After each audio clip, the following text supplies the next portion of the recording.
नमस्कार दोस्तों, मैं हूं प्रेम चौहान। आप देख रहे हैं दिल्ली की बात प्रेम के साथ। आइए देखते हैं यह रिपोर्ट। तुलसी विवाह हिंदू धर्म में कार्तिक का महीना लोगों के लिए बहुत महत्व रखता है। कहा जाता है कि आषाढ़ शुक्ल पक्ष की देवशयनी एकादशी के दिन भगवान विष्णु 4 महीनों के लिए योग निद्रा में चले जाते हैं और कार्तिक मास की देवउठनी एकादशी के दिन जागते हैं।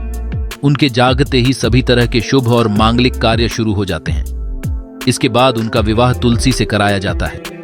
माना जाता है देवउठनी एकादशी के दिन से कार्तिक माह की एकादशी का प्रारंभ होता है। इसके साथ ही हिंदू पंचांग के अनुसार कार्तिक माह के शुक्ल पक्ष की एकादशी तिथि को ही माता तुलसी और भगवान विष्णु के शालिग्राम स्वरूप का विवाह बड़े ही धूमधाम से किया जाता है।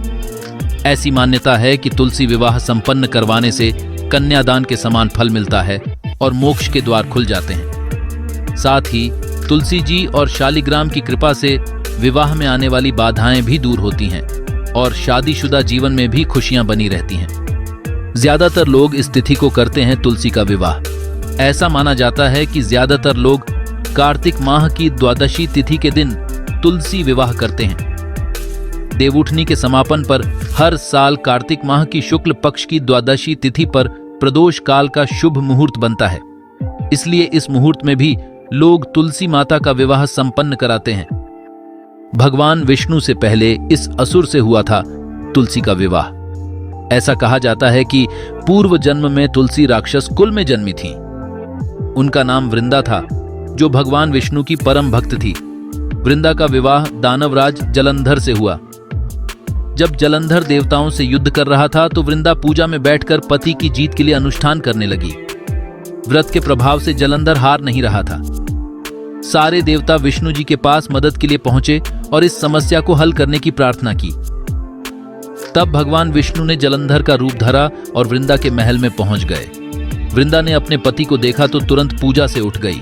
वृंदा का संकल्प टूटते ही देवताओं ने जलंधर को मार दिया।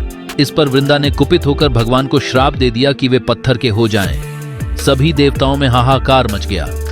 प्रार्थना के बाद वृंदा ने अपना श्राप वापस ले लिया और सती हो गई। इसके बाद उसकी राख से एक पौधा निकला जिसका नाम तुलसी रखा गया और श्री हरि को शालिग्राम के नाम से तुलसी जी के साथ पूजा जाने लगा। ऐसे करें तुलसी विवाह। तुलसी विवाह के लिए सबसे पहले लकड़ी की एक साफ चौकी पर आसन बिछाएं और तुलसी के गमले को गेरू से रंग दें और चौकी के ऊपर तुलसी जी को स्थापित करें। दूसरी चौकी पर भी आसन बिछाएं और उस पर शालिग्राम भगवान को स्थापित करें और दोनों चौकियों के ऊपर गन्ने से मंडप सजाएं। अब एक कलश में जल भरकर रखें और उसमें 5 या फिर 7 आम के पत्ते लगाकर पूजा स्थल पर स्थापित करें। फिर शालिग्राम व तुलसी के समक्ष घी का दीपक प्रज्वलित करें और रोली या कुमकुम से तिलक करें। तुलसी माता का 16 श्रृंगार कर चुनरी अर्पित करें। तुलसी पर लाल रंग की चुनरी चढ़ाएं। चूड़ी, बिंदी आदि चीजों से तुलसी का श्रृंगार जरूर करें। सावधानी से चौकी समेत शालिग्राम को हाथों में लेकर तुलसी की 7 परिक्रमा कराएं और पूजा संपन्न होने के बाद तुलसी को शालिग्राम की बाईं ओर रखकर तुलसी व शालिग्राम की आरती करें और उनसे सुख सौभाग्य की कामना करें। तुलसी विवाह का महत्व। ऐसी मान्यता है कि तुलसी विवाह के दिन तुलसी माता और भगवान शालिग्राम की विधिवत पूजन करने से भक्तों की सभी मनोकामनाएं पूरी हो जाती हैं।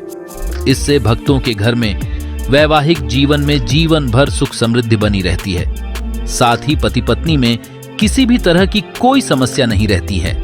इसके अलावा परिवार के लोगों पर किसी प्रकार का कोई संकट नहीं आता है। मान्यता है कि जो व्यक्ति विधि विधान के साथ तुलसी विवाह करता है तो उसे मोक्ष की प्राप्ति होती है। दोस्तों, यह जानकारी आपको कैसी लगी कमेंट करके जरूर बताएं। अगर अच्छी लगी हो तो लाइक व शेयर जरूर करें। धन्यवाद। नमस्कार।